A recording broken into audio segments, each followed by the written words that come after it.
Hello everyone.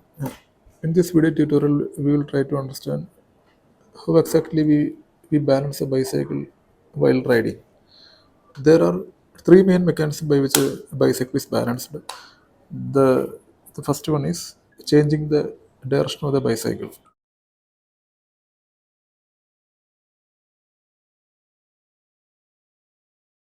So, how exactly by changing the direction of the bicycle will lead to balancing the bicycle?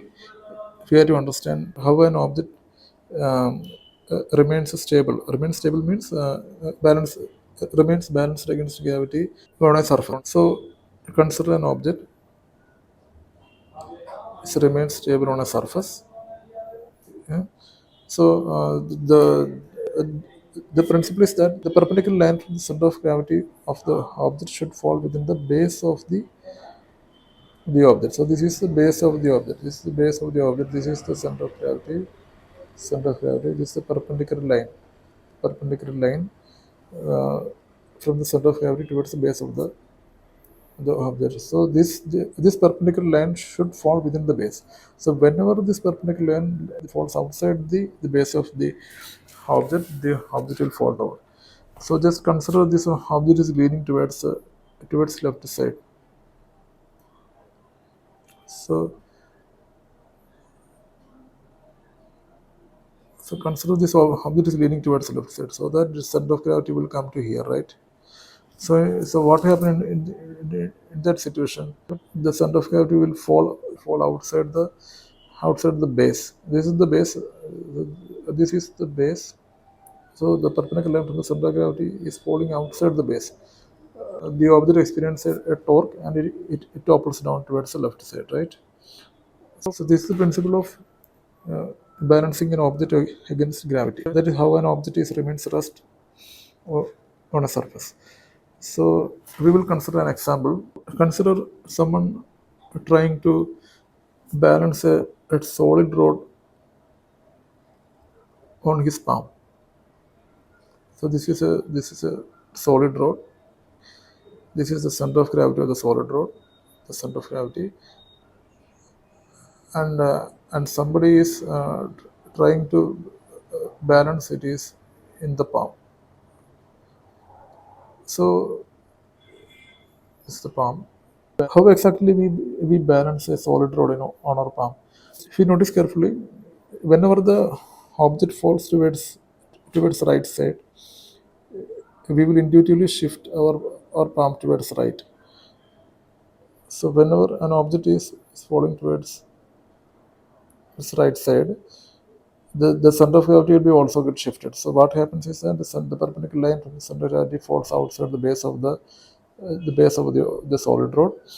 So in order to balance this the solid rod, we have to shift our palm towards the right side so that it contains that perpendicular line. So whenever it falls towards the left side, whenever the object falls towards the left side, the center of gravity will move towards the left side. So the similar principle is applied. To maintain it in a balanced state, we have to move the palm towards the left side, so that the base of the solid object to contain the perpendicular line from its center of gravity. So the main principle is applied in bicycle riding also.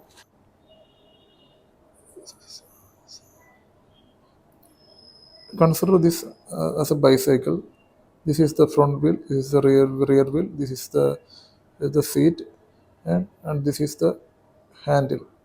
And and the bicycle is traveling along this straight line, and this is the direction of the traveling. Okay, so so a bicycle can fall either towards right or towards left. So it cannot fall anteriorly or posteriorly. So if you notice carefully while you are riding, um, whenever you fall towards left, you will intuitively turn the handle towards left so that this direction is changed. So if you fall towards the left side, you will change the direction towards the left side. That means the bicycle will be more anteriorly, but its base will be shifted to the left side. So the next time the bicycle will be here.